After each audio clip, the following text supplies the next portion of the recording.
Let's get to Tata Consumer. It's under pressure ahead of its earnings today. Mangalam joins in for more on that. Mangalam.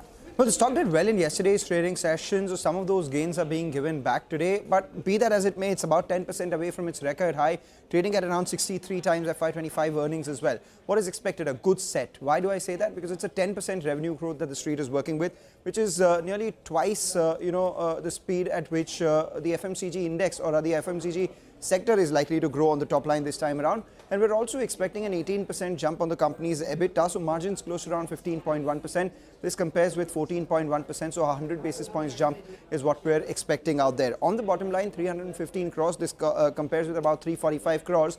That will optically be lower on account of a couple of factors. One, the same quarter last time had an exceptional gain, and secondly, this time around there may be acquisition-related one-offs in the bottom line.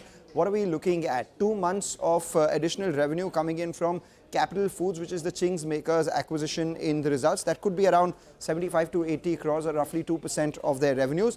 Organic India, which was the foods business of Fab India, will start reflecting from next quarter, which is the first quarter of FY25. Overall, India business likely to grow between 10 to 12%.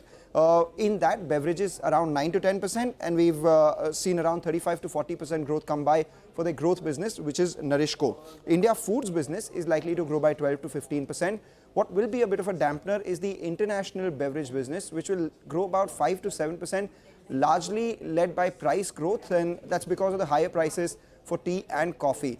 The margins in the international business are more important to track, and the management commentary on scaling up of these acquisitions is something that I'll be watching out for. All right, Mangalam, thanks a lot for that. Well, I think we can